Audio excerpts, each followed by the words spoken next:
Hey everybody, welcome to the Unconventional Therapist Guide to Nothing. This is Dave, and as you can tell, well, maybe you can't if you're not watching us, but I am here alone.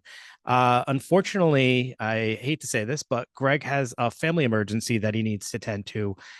So while we did have something planned for you tonight, we're not going to be able to record that. So instead, we are going to bring you a re-release, and hopefully we'll be back with our originally planned episode next week. So we might extend our holiday episodes a week to kind of make up for this. But with all that being said, I do hope that everything is well with Greg and his family, and that we can see his lovely face next week. For the re-release episode, I'm picking our episode, The Guide to Krampus and Other Dark Christmas Folklore, mainly because it's one of our absolute favorites. I honestly don't know if we've laughed as much as we had in that episode in any other episode. It was just very low key and fun. And it was an episode that we often talk about as saying that like we wish we had done it like today with our new audience members, as we feel like a lot of people would have appreciated it. So yeah, here it's going to be in all of its glory. I'm also going to do a little bonus with this episode and upload the video recording to YouTube and Spotify from back when we did this, which was actually in December of 2022, before we were actually using recordings. So let's just say it's going to look pretty candid, and we never actually had any intention for anyone to see it. So you kind of see what the what was happening behind the scenes while we were recording back then. Nothing crazy, but it is definitely looks a little amateur. Not that our videos look much better anymore.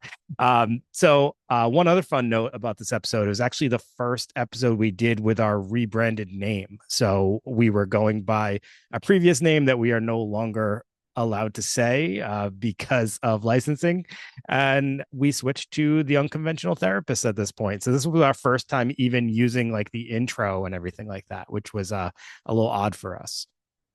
So with no further introduction, please enjoy this re-released holiday episode. And on behalf of the Unconventional Therapists, we wish you and all of your loved ones a calm, safe, and happy holiday. And we will see you next week. Enjoy. Okay. You got a couple of coldies over there? Wait, what, you got a 7-Up again? Mountain Dew. Jeez, dude. Look at fruit quake. It's fruit punch. Fruitcake flavored for the holidays. Wow, Dave, that's you can't be drinking that stuff, dude. It's not good for you, man. It's once a week. As I drink. You're doing cider. Black cherry, baby. Try doing welcome to the Unconventional. Oh my god, that's right. Let's do it. Boy, you just want me to go right now, huh? Whenever you're ready. All right. Welcome to the Unconventional Therapist's Guide to Nothing. Does it exactly roll off the tongue? Oh my god, that's not good, actually. Yeah. We need to. Oh no, I got an idea. Run it back. Ready? I don't need to do anything. All right. This is going to sound better. The Unconventional Therapist's Guide to Nothing. Yes. It's better. Yeah, I was thinking, no, I got to get rid of the welcome. Yeah. Hey, everyone. Welcome to the Unconventional Therapist's Guide to Nothing. Run it back. Wow. So what's wrong with the one we had? I'm just changing. You want me to just leave it? I was like going to just do something new because it was like. Oh, okay. Yeah. If you want to, but if you were ready, it doesn't seem like you were.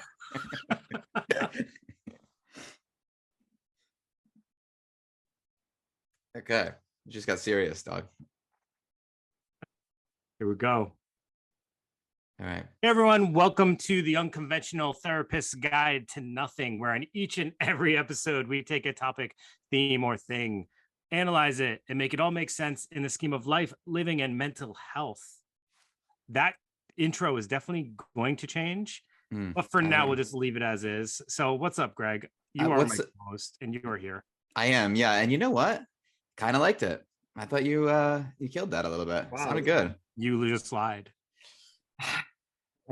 Is it? Is it lying if you believe it? I don't know. So listen, what are we talking about today? We are talking about a topic that is very much in season right now. Yeah. We Yeah, are we're gonna talking. Go ahead. Go ahead. oh well, we're just gonna talk about other versions of Christmas mythology and folklore, because other cultures might have it right when they include a darker, sometimes sadistic figure in their Christmas traditions. Yeah. So this has definitely seeped into our culture over the past few years. I think in large part due to the film Krampus, Mm-hmm. which became a little bit of like a phenomena here because first we have the movie, then next thing you know, there's 1,000 cheap B movie Krampus films, and everybody loves it. Well, yeah, let's run that back at the end because I did my homework and watched that movie. And and I'll give a little review about that at the end. Okay. So there's something that's interesting about this, and something we've avoided as in our American culture, and avoiding this darker side, or as Jung would put it, this shadow of what Santa Claus or whatever benevolent figure would be. I think it's important that they talk about it because the shadow, according to Jung, is a theory that we all have a shadow that exists in our personality, and it's comprised of our darkness, our weakness, our desires, our instincts. Greg, I got a question. Yeah. Who's young? Are we talking Oh, about like Young Gravy, yeah. Young Buns? Young Buns. I think I've heard It's a of Young donut Gravy. place in Connecticut. Yeah. No, I'm talking about Carl Jung. Oh. If you had a deck of psychologist playing cards, this would be like, and you had a young rookie card, that would be a great addition. I mean, he's existing alongside, it's Freud, Jung, and Adler, and also Frankel, all in basically the same city in the same time frame. Can you imagine? Like, those are the four choices of doctors you have to go see. I mean, you can't go wrong. So But if you got really bad insurance, you get to see Dave and Greg. I know exactly. Yeah. Are you sure? Because I heard that Young guys really, no, you get to see Dave and Greg, and you can pick whichever one you want. So this shadow, it represents our base instincts, our anger, our desire, our weakness, and we avoid it and repress it. That's his theory. Instead of becoming more acquainted with it, we pretend that these parts of us don't exist, and that kind of makes us inauthentic. These dark figures in these other countries' folklore externalize this concept, and I think it's more healthy. I think that I think it's more healthy than just having this one great good figure. Because Dave, I mean, there's a war inside us all, and we have to be aware of our shadows. Because repressing our dark side allows it to come out when we're not even noticing it, right? We have to pay attention to that. Like you have to acknowledge something to keep it in check. And I always think of this, like like driving with my grandmother. I just remember this. There was a bee in the car, and she said, as long as you can see it, it's not dangerous to you. So if you keep an eye on it, Yeah. you're good. But if you're not paying attention to it, then you're in trouble. And I think of the shadow sort of as the same way.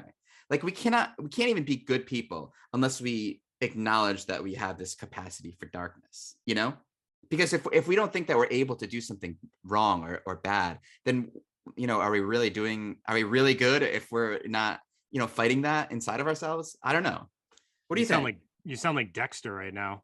That's constantly what he's talking about. Like the shadow, wasn't it the past, like the shadow and version of like that's totally him though. He's like acknowledges that evil side of him, but then he like externally does good things, or tries to channel it into good things, I guess. Well, and maybe that's why that show's so popular, because that's maybe people are relating with that.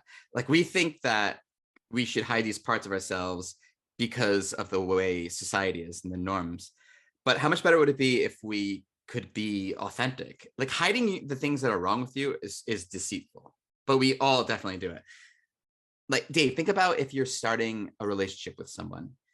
Can you imagine like when we start a relationship with someone, we're like, oh, here's all our good things about us, here's all the great things that I am, but we never say like, here's the good things about me and here's the bad things about me. So if we did that, people would, that's a lot more fair. That's a lot more realistic. And So I think it's I, healthier. I see what you're saying, but I also know some people who hyper focus on the bad parts of themselves, and like that's not great either. But it's Those about people having who that. talk only about their flaws all the time, and it's like, all right, we get it, we get it. Well, I think that what you're talking about here, like how it could produce intrusive, like negative thoughts, I think that's true. But that's just if you have a bad relationship with the darkness inside of you. If you acknowledge it and say, like, if you're always trying to push it back, it's going to make it bigger and bigger and bigger. But if you let it in a little bit and just, it takes kind of that power away a little bit, I think. And I know this is a long way to go for talking about creepy Christmas figures, but I mean, we had to connect it to psychology, Dave. We can't just start talking about weird stuff for no reason. Okay, so Here we go. I'll let you go ahead and connect that one. I did, I think. Oh, okay. Well, I mean, so okay, fine, I'll connect it, and I'll roll us right into the first one. So if you want to talk about Santa Claus, all we're talking about is someone who's completely good, no dark side to him at all. But if he was to have a dark side, it would look a little something like Krampus, right? Sure. Krampus would be Santa Claus's shadow, right? So who the hell is Krampus, Dave? He is a devilish looking half goat, half man creature. Mm-hmm. His horns, he has a long tongue, cloven hooves, shaggy hair. He's often red in most of the depictions I've seen of him. And he's derived from a German word, Krampen, which translates to claw. Yeah, I heard that. Claw. His name is Claw, really, if you think about it.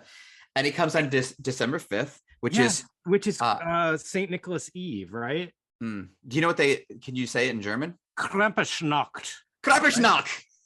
Yeah, dude. And that is December 5th. Yeah. Good job. Wow. You said he has cloven hoofs, but here's something that's sort of interesting about folklore. Just one, right? Yeah, one. And I think that's because in demon lore or shapeshifter lore, and we'll see this again, these entities are allowed to change shape to be deceitful, but they can never do it all the way. And you see that even in Christianity. Like if there's a demon, there's always something off. Like it could take the shape of you, Dave, or someone else, but they would have like a weird like arm or something, right? Something's going to be off a little bit. So he's in a lot of the depictions you'll see him in like old German like postcards or pictures. Sometimes you'll see him in literally like in Saint Nick's out, like his I was gonna say fanny pack. It's like toy bag, right? Yeah, he's like peeking out of the top. Sometimes I see him and he's really small and he's like a passenger in that bag. But then other times you see him, he's like a full-grown adult-sized person looming over kids, right? So I've seen it kind of both. Often has like a leather bag strapped to his back, which has these birch sticks sticking out of it, right? Yeah, those are for the whippings. Those are for the whippings. Come here, little kids. Yeah, so this is been naughty. He's a punisher. And I think Santa doesn't punish, or I guess he leaves cold, but what's the big deal with that? But this is like if you're misbehaving, you're gonna get a beat down. Or he's gonna kidnap you. Yeah, which is worse. He's gonna put you in his little wooden bag, his basket.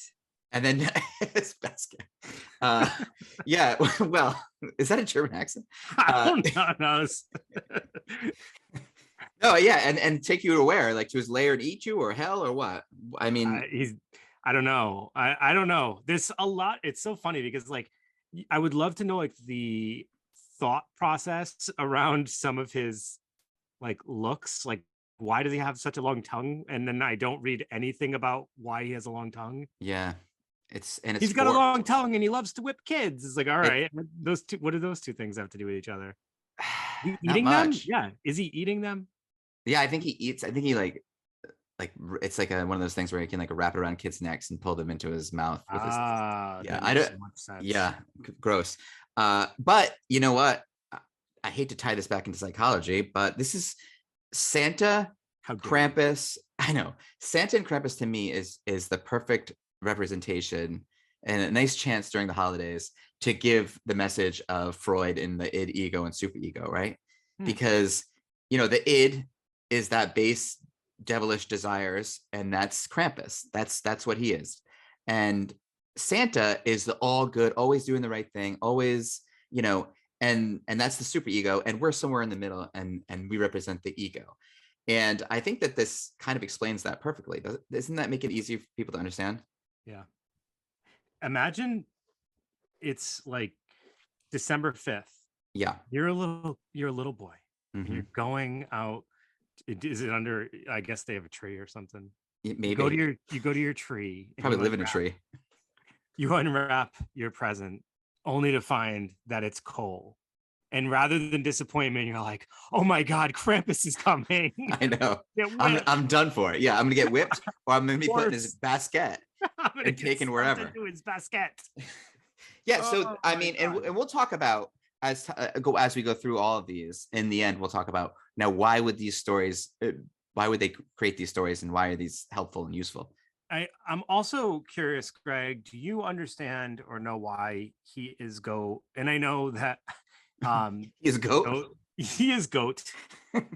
I know that like goats have some kind of like religious theme with the devil, right? Yeah. Is that the connotation here? That's where I'm taking it from, and that the goat and having some connection to, obviously that's coming from like pagan whatever, because even over here we have early representations of the devil. Like we have devil's footprint in North Kingstown, Rhode Island. Devil's foot rock. Yep. Yeah, and it's like a little hoof. Yep. So I mean, it's been a hoof for a while. So Saint Nick, it's scary. A hoof is scary. It's funny because like he has his counterpart who is part devil, I guess. Mm-hmm. Devil also part man. Interesting. Yes. The devil was an angel. Okay. Right. Angel, Christmas angel. A fallen angel. Mm-hmm. You get where this is all connected? I know that it's connecting. I know that. Someone's like, oh my God, Dave's a genius. And then someone else is like, what is he talking about? He just keeps saying like mythical creatures. And he's saying it in a tone as if he's supposed to be right. Fallen angel, goats, hooves. Are you following me? Birch trees. Chains, forked tongues, wicker baskets. Okay. All right. So the eve of St. Nicholas on December 5th, currently Krampusnacht. Mm-hmm. We have hordes of Krampuses running through the Alpine towns. Oh, this sounds so fun. This is the tradition today, right? This sounds so much fun. For you, Dave. This is like, I want to do this. Yeah, you want Christmas to have a horror tinge to it. I don't. I like Santa. Boo to you, sir. Yeah, boo to me. But I do like hearing these stories, as we all know. Are we wrapped up on Krampus? Yes, and you know what? It's good that we don't spend too much time on him, because Krampus is well known. People know about Krampus these days, and you know what? That becomes boring when something's overdone. I agree. I really do. So let me move on to our next one. Is that cool with you? Yeah, let's move on.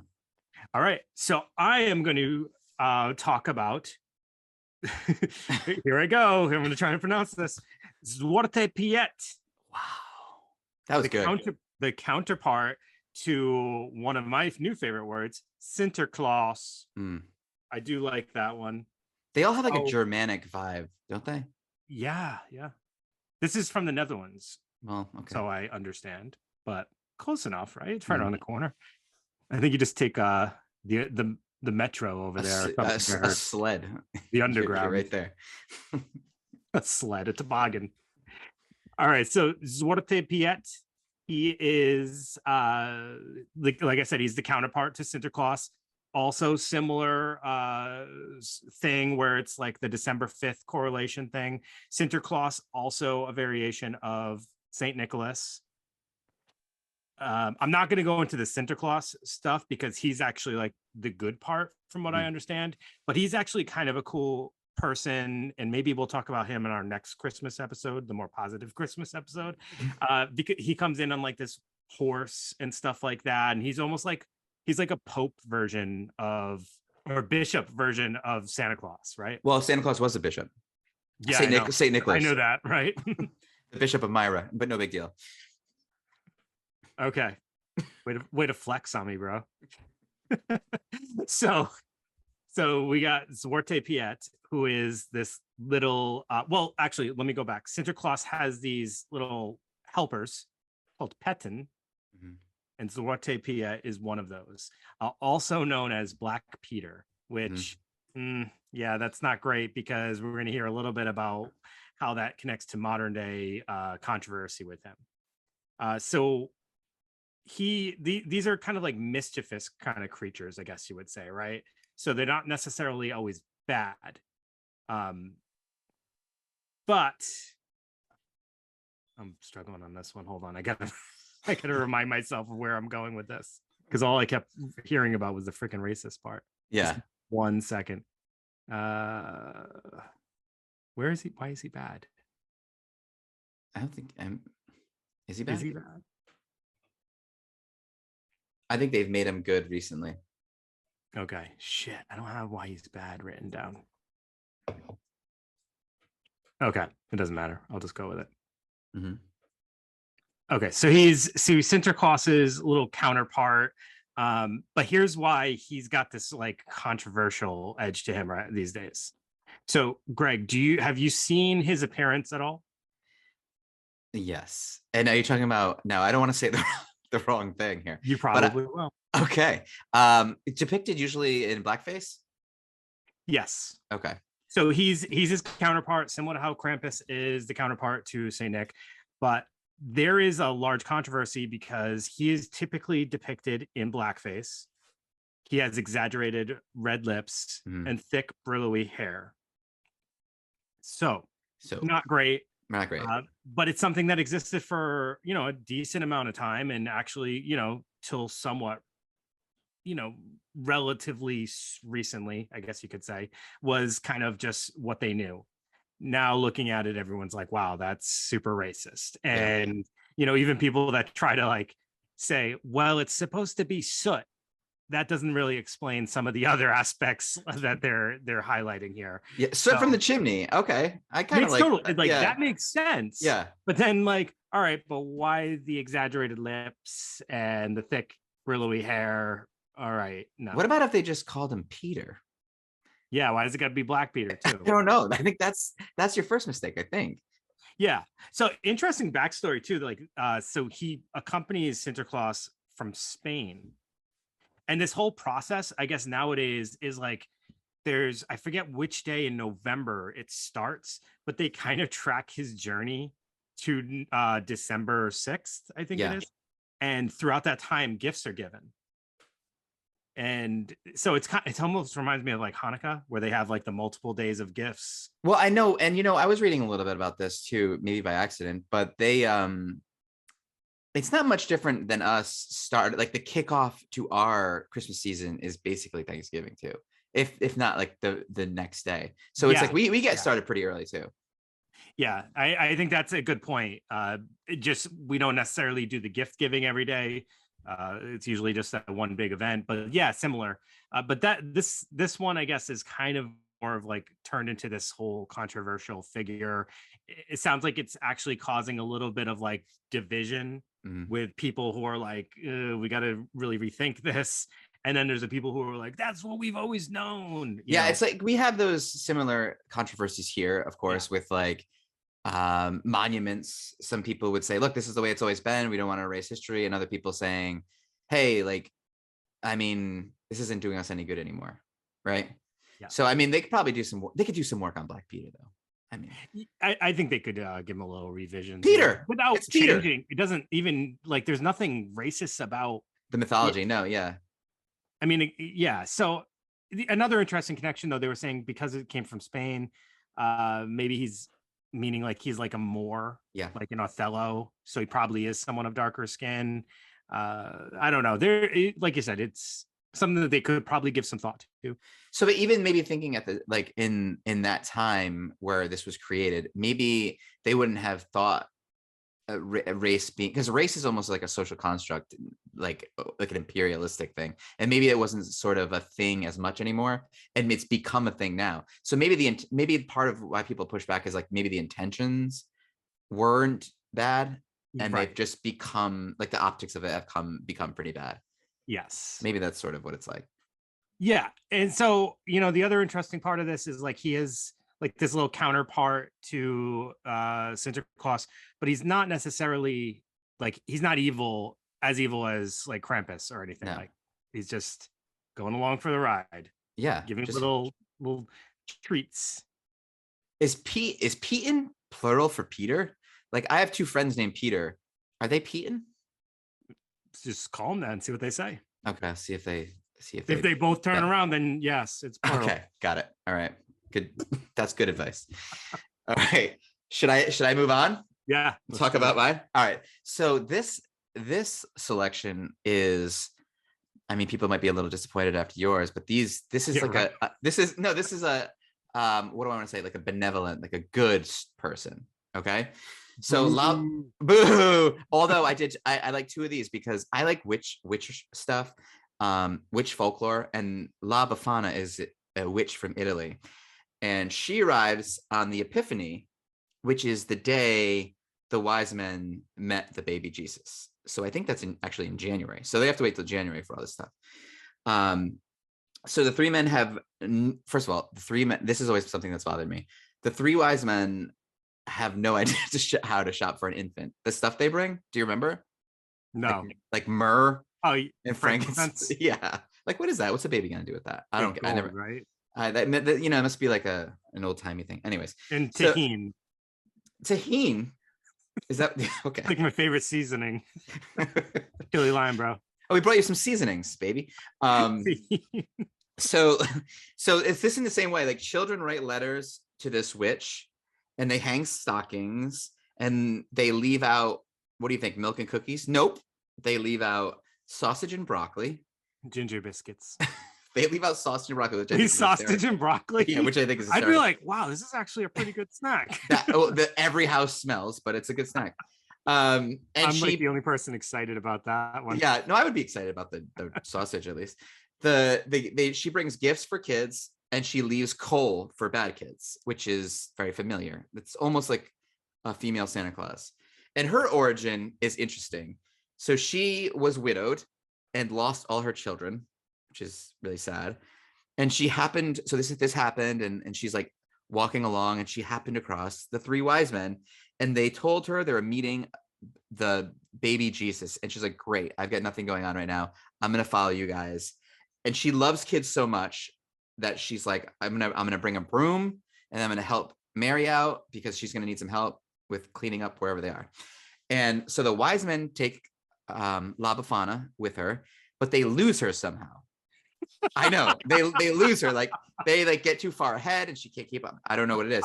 So an angel appears, and the angel, now this is a religious thing, right? So the angel enchants the broom so that she could fly over, wow, like Bethlehem, and look for the baby Jesus. Unfortunately, she never finds him. Yeah, she can never find him. So she never finds Jesus, but she does go out every year during the Epiphany for the kids of the world, eating sausage and broccoli and She's just still spreading looking for joy. baby Jesus. I know it's kind of a sad story, but she does bring gifts, right? And then when Jesus does return, right? We would say, or like Koresh, maybe that was a mix-up, right? But that's all I got on. Wasn't that one of Koresh's like speeches where he talked about how this old lady came to his door and said, "I believe you are you baby Jesus?" And that's how come he believed he was. Yeah, that must have been it. Knock, knock, knock. I'm lost again. Are you baby Jesus? I am. Yeah, I'm big boy Jesus. Okay. So. Do you have a nativity scene set up in your house? No, but I think it's classy as hell when people do, and I appreciate it. I now want to have one just to add La Befana, like flying around in a broom, but like a mile away in the back, in the distance somewhere. All right, let's not go too hard on La Befana. She's one of my favorites. Did you describe what she looked like? She's just like a pretty lady. Oh, Like if you're thinking witch, you're not thinking. No, I'll have a witch that. yeah, that's who I was thinking of. Yeah, Actually, this is like Glinda. You want to think Glinda minus the crown, add a broom. Cinderella. Pretty broom.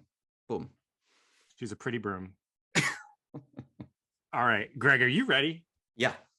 I have your new favorite one coming up. Doubt it. You know, just you wait. Okay. If you thought La Bufana and Zorte Piet were great, wait till you meet Necht Rupert, better known as Farmhand Rupert. Why'd you pick all the easy ones to pronounce? Dude, Farmhand Rupert is the best. And you know what's awesome about him? No, he helps out around the farm. He just goes around asking kids to pray. Oh wow, what a lot of fun. Now what culture does this come from? This one is German. Of course. Well, so you got Santa giving out the good gifts, you got Krampus giving out the bad stuff, and then you got Farmhand Rupert Yeah. going around asking kids to pray. And guess what happens, Greg, if you say yes? You get like a candy. You get gingerbread. Oh, okay, that's where that comes from. Okay. A gingerbread treat. Yeah, okay. And the tradition continues. If you can't, I'm going to give you some useless junk that you don't need. Like that's what he does? If you say no, I'm going to beat you with a bag of ashes. Are they like, is there a cool folklore behind it? Are they like the ashes of like a reindeer or something? Like, what is it? It's just ashes. Just ashes is what Can't hurt that bad. Yeah, it's kind of mild. Yeah. He's like the mild guy of the group, He's in the back somewhere. He has a long beard, a brown cloak, and a staff. He doesn't even belong. He somehow hitchhiked his way into this group. And he's like, my thing is, I ask kids to pray, and but if they don't, I'm gonna hit them with a bag of air. Oh, this bag of ashes I got right here. Yeah, I don't know about that guy, but the I know ashes of his relatives. Oh, Dave, that's coming from your twisted mind. So if your kids ever need a reason to be good, just tell them Farmhand Rupert is always watching. Yeah, and if you're real good, you can say a prayer for him, and that'll be fun. Prayers. Well, I'll tell you what. So the next guy that I did was his. What did you say? Like it's sort of evolved from Farmhand Rupert, and so he's this is Belsnickel. Now he obviously comes from Germany too, but we brought it to the U.S. and this is a man wearing fur, and he's a gift giver as well. But he plays both roles. Like he plays the role of Krampus and he plays the role of Santa because he punishes and he gives gifts. So he is mainly settled in the Pennsylvania Dutch. They couldn't really come up. They don't know since they don't have like any access to like the news or like television or anything. They don't really know that we've kind of evolved from Belsnickel and the guy walking around in fur handing out cakes from his pocket. We can do better than that now. Pocket cakes. I love that's those. what he does. He hands out to the good kids. If But you were good, are they wrapped in like No. napkins at least? No. You have this guy's sort of like an Appalachian vibe to him too. He's got like a fur. He wears all furs, and he's in that part of the world, like Pennsylvania, in the Appalachian. Trauma. Yes, exactly. And he carries. So if you're good, you get the pocket cake, and if you're bad, you get, as you do, the German tradition, beaten with a stick.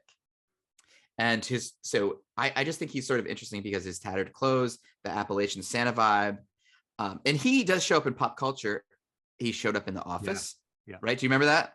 Dwight, yeah. So he also shows up in The Chronicles too, which my kids have seen. The Chronicles too? Chronicles of Santa too. We use the shorthand because we've seen it so many times. Chronicles too. Oh, the Santa Claus Chronicles? Is that what it is? Yeah, with what's his name? Kurt Russell. Kurt Russell. Lighter. Oh, he was in that? Oh yeah. He does a beautiful Santa beard.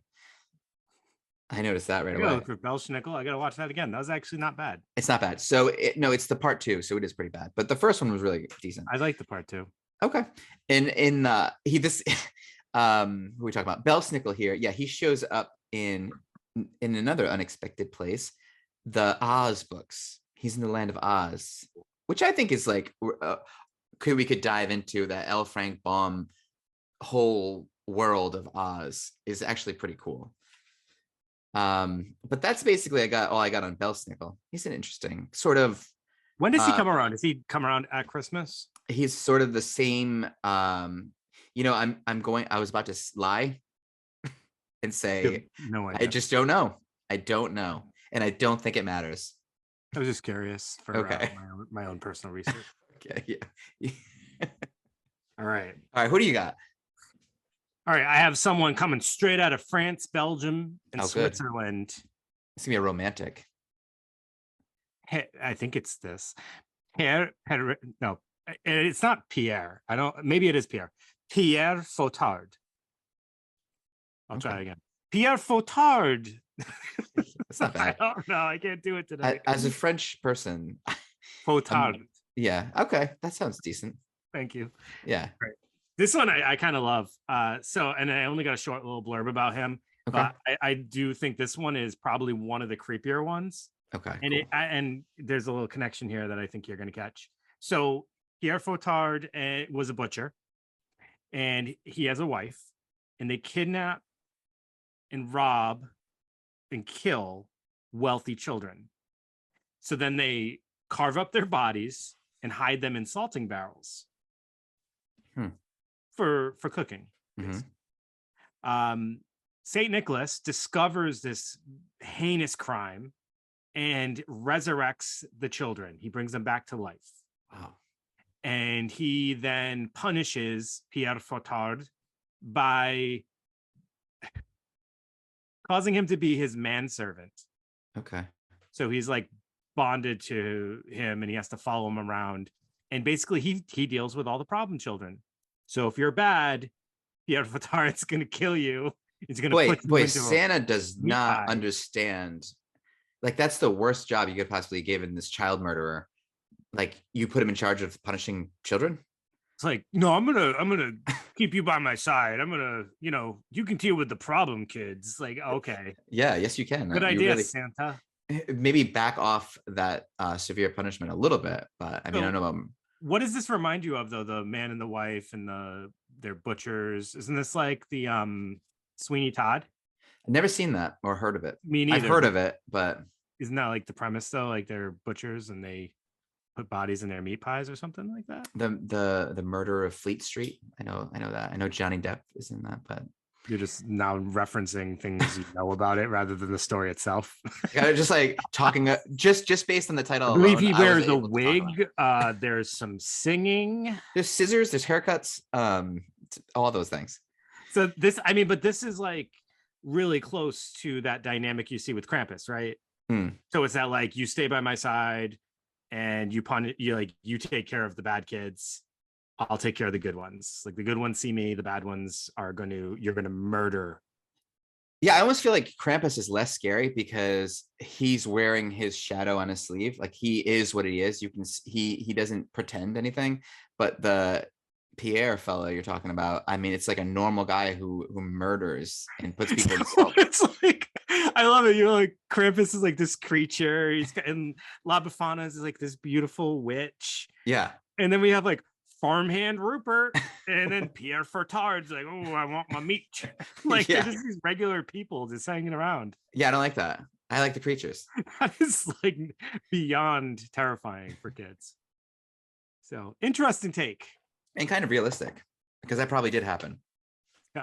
They made a story. Yeah, they made a story about it. Yeah. Okay, so the next person we're talking about is Frau Perchta, or if you wanted to use the English version, Bertha. Bertha. So it's the perfect name for this person too. And this is another German / Austrian creepiness person. Bertha can take two forms. Can we not call her Bertha? Okay, I'll call her Frau Perchta. Frau can come in two forms. One, a beautiful woman, and the other, an elderly and haggard old lady. Bertha. And of course, she has, even when she's in her most beautiful form, she has one large foot. And and back in that time, if someone had a large foot, they would call it a goose foot. So A what foot? a goose foot. So even like Grimm, the Grimm fairy tales, they thought that this had to do with the ability to shapeshift. And in lore, demon lore, folklore, mythology, all these demons, they can't get that perfect fit, right? They can't. So it's like if you see something and it looks, and something's just a little bit off, they have an aversion to that. And I think that kind of reminds me of Uncanny Valley. I was just gonna say, yeah, and it's like something's off a little bit. Is this something? It probably because of disease, right? Your foot's falling out, like busting out of your shoe. You have a disease, elephantitis. and yeah, you need to stay away. So, but not today. Obviously, it's not how I feel today. I'm just saying that's what was keeping people alive at the time. So Persia was said to roam the countryside in midwinter and enter homes during the 12 days of Christmas. If the children were well behaved, they got a coin, which is nice, which is getting better, right? It's better than a lot of things to talk about. If not, though, she would sit on them, slit their bellies open, and fill the hole with straw and pebbles, making some kind of like doll out of these kids, like making the children toys themselves, maybe to give another child someday. I just invented that part. So being good essentially meant like, and then when we talk about like what did being good mean for these kids, that just meant like they got all their work done. It's not like today's kids where the only thing you have to do to be good is to listen basically and not, I don't know, beat each other up. I don't know. But, it's, it just seems like, so this is from Austria and this is like this is where Krampus came from. So they have a very dark, almost like punitive sense of child justice. Yeah, it seems like, and it's instilled in fear. Yeah, which worked. Mm-hmm. I mean, all right. So what do we got next? All right, here's another one. Super hard to pronounce. I think Mary Lude. Okay. Mary Lude. So it's Lude is LWYD. That is a strange assortment of letters. It's probably like a guttural sound. Lude. Exactly. That was it. Perfect. Yeah. Nailed it. That one's from Wales. This one, I've actually seen the imagery of it before, and I never knew what it was. It's this like horse skull. It's terrifying. Cool. It's a horse skull with like eyes, and it's like decorated with ribbons and bells and stuff like that, and it's absolutely terrifying. It comes out between Christmas and the 12th night, which is January 6th. So again, that reference to January 6th. And essentially like they knock on your door and they might like sing or do rhymes and stuff like that. And you're supposed to invite it in for cookies and ale. And that brings good luck into your household. I wonder if that's funny. Like, what is that? That's how you would describe hip hop too. Like they sing and do rhymes. Come on in. Sing and do rhymes. It's translates to gray mare. Okay, because of course guess makes sense. But essentially, it's supposed to bring you good luck in the new year, right? So it's almost like a Christmas New Year's combo they got going on here. I like that. It's the season, really, that we're talking about. But I mean, imagine there's this creature comes to your door. It's a freaking horse skull. Yeah. Decorated. Just a skull? Well, I mean, it's got a body, I guess, but I just always see pictures of the skull. And that's kind of like it's making me think of like the Beetlejuice scene where like she pulled her face. They pull the face along. Yeah. That's what I'm thinking. Kind of looks like that. Yeah. But it's supposedly it's like some of the rhymes and the verses are teasing or they're rude. Yeah, okay. It's like the most like, why would like you don't want to let this thing in, but you're like, oh god, I got to, I guess. Well, they're doing rhymes, so Mary Lid's here. I gotta let it in. Damn it. Well, there's nothing else going on back then. That's the problem. There's really a lot of this is all boredom, right? I mean, we think of cool stories too. Yeah. Oh, so actually, this is an interesting little tidbit here. Its origins are unknown, but they're believed to predate Christianity. Ooh, see, a lot of this stuff does, I think, Yeah. more or less. And then even Krampus comes from Norse mythology. It's Yeah. like Viking mythology, and it's like Krampus is like Loki's nephew or something. Oh, yes. Yeah, I did know that. And that explains the film Krampus versus the Vikings. See, because it wasn't Christmas based. So That's right. but to keep some of these figures, and as they were pretending to practice Christianity, they had to incorporate them in the Christian lore. Yeah. So that they didn't have to disappear. Anyways, so my next guest is gorilla. Now, when you're thinking of a Victorian or a witch stereotype, maybe in cartoons, you know how like Bugs Bunny or even like old Casper cartoons, there's that witch and she's got the warty nose and the scary face. So this is gorilla. If kids misbehave, she boils them in a pot and eats them. So that's intense. Now we're talking. This is like Finland, I think, Netherlands maybe. So she's on her third husband. The previous two she ate. So this third husband is in a state of hypervigilance, I would say, most of the time. She has a vicious black cat who lurks the countryside, eating the children who have not received new clothes by Christmas Eve. And I think that's pretty interesting. Maybe that's where we get our new pajama tradition, but I doubt it. But it's sort of like all these things are there for a reason. Now, why would they make that thing? Why would they make that the case? Like, so the kids, were they not willing to wear their new pajamas, or is it public pressure on the parents to make sure their kids have new clothes for the winter so they're not freezing? I don't know. But it's a way to, for kids to stay safe, which is where most of this is coming from. Now, Grilla also has 13 sons, which are referred to as the Yule lads. Now, I think the number 13 is a perversion of the 12 Days of Christmas, because this is like the anti-Christmas people. And so the Yule lads are 13 prankster sons of Grilla, and their names are like represent their favorite form of pranking. And I'll give you some examples of their not so awesome pranks, but okay, so you just have to hear them. So Candle Stealer, you can imagine what he does. Yeah. Meat Hook, Doorway Sniffer, Window Peeper, Sausage Swiper. Yeah.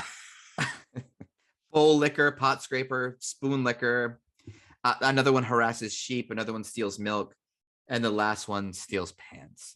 I don't know why, but I just really, really like Meat Hook.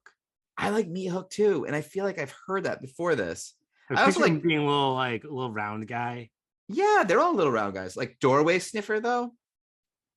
I don't know what's that about. I don't know. What does the doorway smell like? The next room. I'll tell you who. I don't know what that. I'm not sure. But even these guys, right? If you're good, they leave a little gift in your shoe. But if you're not good, they leave you a potato. So I don't know. Imagine like things are such simpler times. Imagine children being satisfied. Like the best case scenario is getting a little shoe-sized gift. You know what I mean? Something that fits in your shoe. I mean, that's just a better time. I think Christmas back then would have been about spending time with family and telling stories, and not all this commercialism. And I think that's kind of nice. I'm not trying to be, Linus from Charlie Brown right now, but I think that we do sometimes lose sight of kind of what's important. Hear me, and I'm not trying to go there, but I'm just saying, they got it. I'm just focusing on trying not to get my sausage swiped. Yeah. Imagine you leave your sausage out for La Befana, and this guy comes and steals it. Yeah. Not cool. All right. Who's up next, Dave? You got 2 in a row, pal. Did you say Yule Cat? Yes, the Yule Cat. I did. All right. Remember? Yep. All right. So up next, I appreciate this guy's easy name. I got Hans Trapp. Okay. So he originates in a region of France, which is close to the German border, which is, I guess, why he sounds German. And he is the antithesis to the modern day Santa. I like this story. Okay. So he's got some vibes of who was the blues player that we did the episode on? Robert Johnson. Robert Johnson. So he's reminiscent to the Robert Johnson story, and here's why.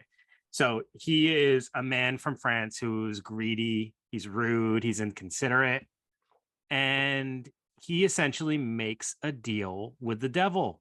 Faustian bargain. To become rich. And when he gets when word gets out that he's done this, it's, he's kicked out of the church and out of his town because he's considered to be sitting against God, and he's set off to roam the hillsides. So he goes there to become a hermit, but he essentially keeps returning to punish disobedient kids. So one of the stories, though, has him disguised as a scarecrow, and he's luring bad kids to death. And when he does this, he's gone too far, and he is struck down by lightning on the spot. And now it is his ghost that returns, is roaming, looking for children to eat. Wow, man. This is another really dark one. I like that one, though. But what kind of kids would be lured by a scarecrow? Like, I don't know. He goes door to door looking for young, tasty children. Even birds know you don't go near a scarecrow. I mean, I don't know if he's always disguised as a scarecrow. I just know that when he lured the boy before he was struck, that's when he was. Okay. He I guess he was consumed with the idea of tasting human flesh. The story's awesome. Yeah. Isn't it? They should do a Netflix special about him looking all hot. You're right. Yeah. Wow. I didn't know these stories were going to be so cool. They are cool. Let's give them one more and tell them what they're all about. All right. I got, oh boy, here I go. The Kalankasari of Greece, Bulgaria, Serbia, and Turkey. But I mostly hear about them from Greece. So these are little goblins. I actually kind of like this story. So they spend their entire year planning the apocalypse. Like Pinky and the Brain. They have horns, they're hairy, they have tusks. They're just these little devilish guys, and they're sitting in the center of the earth. You want to know what they do when they're just in the center of the earth? No, yeah, like off season. What do they do?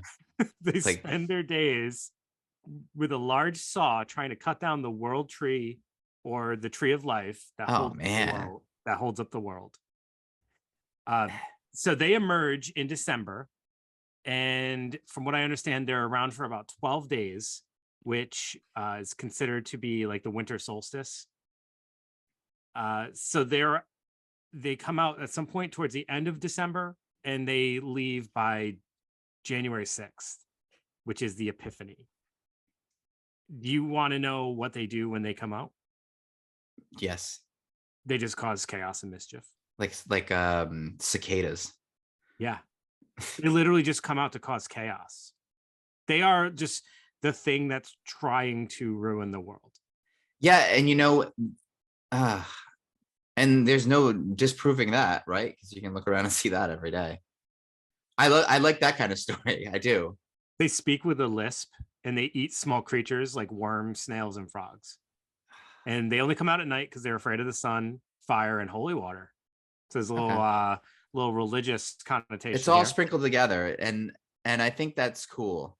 And I think what's cool about that is, like, it's interesting when you said the 12 days of Christmas or the winter solstice, which is like two very different things. But obviously that 12 days of Christmas, our winter solstice, comes from, the festivals or the holidays that the predecessors of Christmas. And that would be like Saturnalia, which was an ancient Roman festival. And that was held from December 17th to the 23rd. And they would have huge parties and exchange gifts. Even like Kronos was quoted, who is like the god the Greek god before Zeus. It was like his father, and he said, "This is the festive season. It's lawful to be drunk and to worship whichever gods you see fit." So people, and then there was Yule, and Yule was just another winter festival celebration of the winter solstice. It's smart that they do this because on its head, it's the shortest day of the year. Like this is culminating at like the shortest period of time, like where the sun's only out for a certain amount of time. Darkness, right? But if you make it a strength, if you make it fun, if you make it a party, you're not really thinking about the depressive nature of it. Sure. And I think that's kind of cool. And another thing is like, yeah, drink, have a good time, especially back then, because some people are gonna make it through the winter and some people aren't, right? So let's have a good time before we settle in. Yeah. And I think yeah, go ahead. No, go ahead. Well, I was just thinking, like, it's interesting to also have this hyper focus of kids' behavior in the winter. And I wonder what had like kind of like spawned that. I wonder what it was about winter months that made them feel they needed to mold kids' behavior. And I know that, like, obviously the whole idea is like year round. They're telling kids to be good year round, but obviously the emphasis is towards winter months. Well, I guess, it's a dangerous time of year. They need to be listening. And just like we see with urban legends and all these other forms of folklore, these stories can really manage these kids' behavior. And this is a time of year where everyone's getting things together to prepare for the winter, like little squirrels. And these kids need to be listening. And that's one less thing the adults can be worrying about right now, is what these kids are doing. Yeah. I want to get back to like the idea that so as humans, we evolved, I think, and I think this is important for people to know, we evolved to adjust to a resting period in winter. The feelings we interpret as depression, it's just an adaptation to keep us inside. So this idea like, oh, I don't feel like doing anything, it's the winter, I want to be inside, and we kind of interpret that as depression, but we had to stay inside. We didn't have like a warm car to get into, to travel to another warm building. And it makes sense that we're compelled to stay inside, because we need to look at that as an adaptation of us being human, because that's what kept us alive. So the reason why seasonal affective disorder even maybe exists is an adaptation that worked for, thousands of years to keep people inside. And now that we don't need to be inside, just like we don't with anxiety, we don't need to be looking over our shoulder constantly. We still feel that way, and we're interpreting it wrong. When I don't know, if there's something nice about it, just goes to show you that. And I heard Jim Carrey say something, it's all about perspective. He said something that when he's depressed, he thinks of it as deep rest, because, that's essentially what we're doing when we're depressed. Like our bodies or our minds have had too much, and we need to take a step back and relax a little bit. And I think we should embrace it in the wintertime, because when I think of, if you think about it as a positive, like, oh, it's wintertime, our body's going to want to settle down. Like, what's more, cozy than like a bear going down for hibernation? That just sounds awesome, doesn't it? Right. So as someone who definitely gets affected by seasonal affect, it's harder for me to view it that way, because it's more than just a feeling. It's also coupled with a lot of negative thought processes. But Dave, you know as well as I do, which one's coming first? The feeling, like if you have that feeling, if you have the feeling and you take away all thoughts from it, like what are you really left with? You know what I mean? You're left with you're left with a little body that just wants to get cozy. And you're right. And you're right to say that it's easier said than done, and it's more complicated than that. And you're right, because it could be just as difficult as any other form of depression. But yeah, trying to take like if you know why it's happening, maybe that helps a little bit. Yeah, sun and less vitamin D. Yeah. So for me, it's like, thinking about the things that I need to do for myself to combat that. I'm going to get less sunlight, so I got to take vitamin D supplements and things like that. I got to make sure that I try to stay a little bit more active, because it's really easy to be inactive when it's dark. And also having compassion for yourself and not feeling like you're a failure because you're not doing the exact things that you were doing a few months prior when it was, sunlight at 8:30 p.m. And you're fighting against your own biology though, so it's okay. You can say that to yourself, it's okay. Like we're designed to want to stay in this time of year. It's so okay. I guess, and I didn't mean to shoot down your idea. No. Please. Sometimes I kind of did, but like at the same time, I guess I get what you're saying, because there is a part of me that like enjoys the fact that, like, I don't love the fact that it's dark at like 4:30 p.m. But there is a part of me that's like, oh, cool. Like it would be nice to like go home and, just kind of watch a movie and kind of be warm. I can embrace that idea. It's the other stuff that but goes you're into it. conditioned to feel we all are in society conditioned to feel a sense of guilt when you're like, you know what? I just want to go home, lay down, put a blanket on and watch a movie. And that's what your body wants to happen right now. And society's conditioned you to feel, well, I'm being a, quote unquote loser right now. Or I'm not doing the things I'm supposed to be doing right now. But that is what you're supposed to be doing. All these other things that are, you think you're supposed to be doing, that's not real. But, and so like you say, the sun lamps and the, extra sunlight, you're just tricking your body into saying, hey, it's sunny again. It's time to snap out of the seasonal effect. So you're just saying, oh, it's time to get back out there. But it will happen naturally too, right? Mm-hmm. Yeah, absolutely. Over time. Yeah. Yeah. Yeah. So I want to do that. I want to say that too. Like, I don't want to say, it's that easy, boom, depression's off, because that's no good for anybody. Yeah. I mean, if it was just, honestly, if it was just like, oh, I'm upset with myself because I didn't like go to the gym today because I'm feeling tired. I mean, that'd be one thing.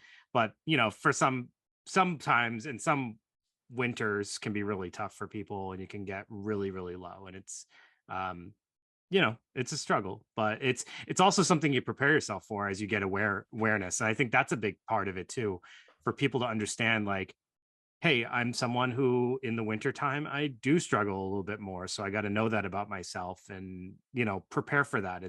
I think it's always when like something hits you and you're not expecting it, or it's like, it doesn't feel like it's supposed to be happening. Cause like, hey, a little while ago, I wasn't feeling this now. And now I am. What's going on? I think that's when it's hardest. And I think it speaks to why dead center of the winter, we have the biggest holiday of social and cultural holiday that there is, and Christmas. Like, it's something, we go through the first half of the winter trying to be excited and preparing for Christmas, and then the second half is the march towards spring. So I think that it's pretty strategically placed to get people through this, in the understanding, and just that people do struggle this time of year, and it's tough.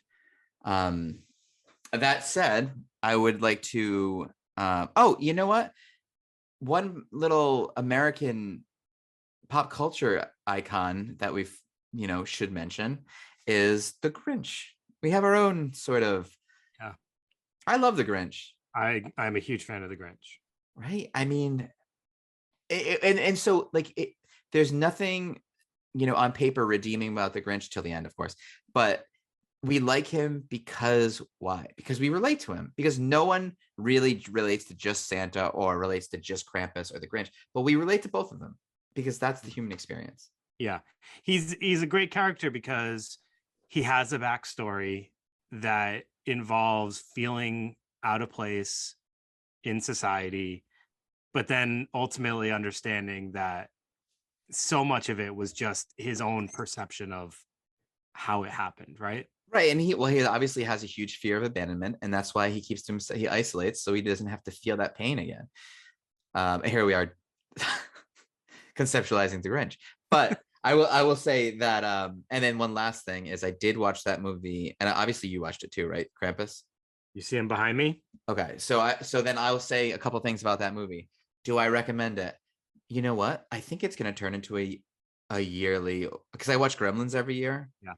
And I love that whole story, but I think, and I'll save talking about that for the next episode. But I love this movie. I thought it was awesome. And I think at the end where you think nothing of it happened, and then he's like, they're all on a snow globe on his shelf. I think that's very creepy and cool. It's actually a movie I thought was better after a second watch. I watched it the first time and I didn't understand, I guess, that it was supposed to be comedic, and I thought it was just kind of ridiculous. I watched it the second time, and it was like, for whatever reason, it just hit. And I was like, I totally love this movie, actually. And yeah, it's on my yearly rotation for like the past 4 years or so. My only problem with it, if I had a problem, is to me not enough like origin story. I could have used a little more origin. Sure. Yeah. But sometimes for some films, when they give too much of that, it can lose some of its, I don't know, like, it's funny because it's a story about a family, but then, obviously Krampus comes in. So I think that's kind of what the focus was. Well, they could have went the route that Ernest Scared Stupid went, where they had a great like 10-minute origin story. Sure. And then, you would lock him up or whatever, and something wakes him back up. I think that would have been. There are a ton of Krampus B movies that have been produced in the meantime that you can dig away at his origin story. All right. Well, they're all on Tubi and they are hard to watch. Okay. So I won't. I don't do things but I've watched them all. I bet you have. Yeah. So I think that that might do it for this episode. What do you think? Yeah, I mean, this is a lot to pack into one episode, and obviously we just did brief overviews of these guys, but I hope that people will get interested and they'll want to read more about them and look into them more. And I'm hoping that we actually start to see some of these pop up into pop culture. I'm really hoping that Farmhand Rupert gets his own spin-off film. I'm rooting for Farmhand Rupert. Come on, man. He had his day in the sun. And Hans Trapp, come on, I got to see that story. I don't know, if I had to pick my favorite, I would say that like a good movie could be the whole Grilla and just that. Oh, like they're like stereotypical the troll family. Yeah, yeah. Was she a giantess? I don't even know if I mentioned that, but that's what she is. I want to mention Sinterklaas. There is another horror film called Saint, but it's actually Sint in the Netherlands, and it's about Sinterklaas. And I think Zwarte Piet is in that film too, but I haven't been able to see it in a long time, and it's not free anywhere right now. So, but also another horror movie if you guys want to check out a film about some of these characters. So cool. Saint from 2010 in the Netherlands. Nice. Have you ever seen Rare Exports? No. Okay, that's actually a great one, and it's got like 100 like evil Santas. Yeah, check that out. Rare Exports. Rare Exports. All right, let me write that down. Yep. All right. So yeah, that will do it, right? That'll do it. Greg, why don't you take us home? I don't even know how to do that, Dave. That's your thing. And just because the name switched, but I haven't acquired any new talents, so I think that you have to do that. All right. Well, everybody, thank you so much for tuning in, and we hope that you enjoyed this little unique Christmas episode. And we'll be back next week with another Christmas-ish episode, and we hope you enjoyed that as well. So, signing off, this is Dave and Greg. Yes. And have a great night. Good night.